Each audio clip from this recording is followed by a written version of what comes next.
Got 3 tips for you today that will absolutely blow your mind. Your sight contains a lot of information that goes to your brain, but most of that information is not needed. So when you're swinging, just before you make contact with the ball, as you make contact with the ball, and just after, close your eyes. Allow your body to focus on the balance and the feel the ball makes when it hits those strings. The sight doesn't make any difference, but the feel does. So really, as it comes, close your eyes. Now, keep your head still, pretend that you're looking at the ball, because you don't need to tell your opponent your little tricks, but close your eyes. You will hit the ball better than you've ever hit it before.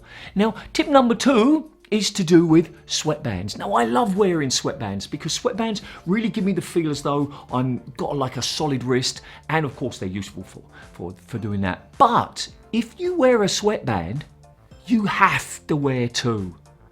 Otherwise, you're going to lose your balance. One arm will be a little bit heavier than the other. And you're probably saying, yeah, but Philip, I've got a racket in my hand. Yes, you have, but you've got the ability to balance with that racket because it's swinging. The other hand is not swinging.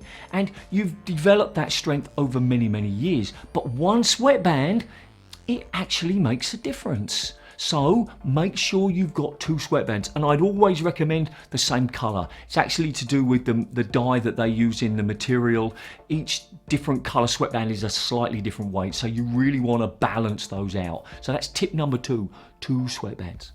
Now, tip number 3 is to do with think on the court where people hit really great lobs.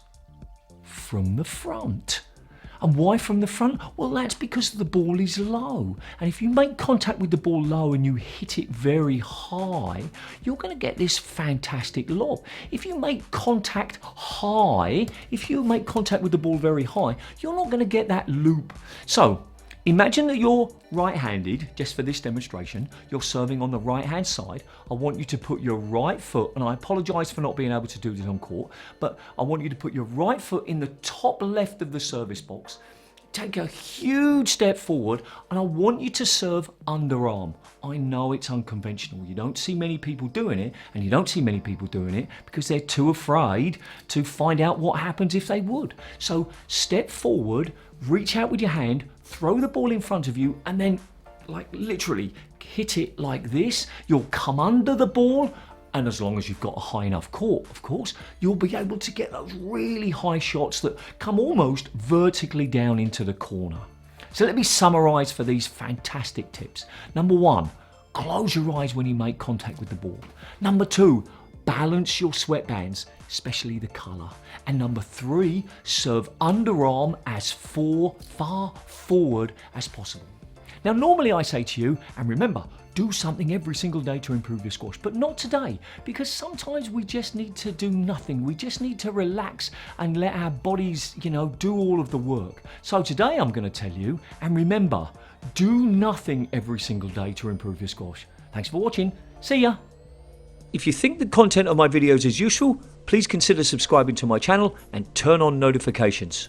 This is a playlist of the technical aspects of squash, which probably interests you if you've watched this video. This is a video that YouTube thinks is a really good fit for you. Thanks for watching, and remember, do something every single day to improve your squash. See ya!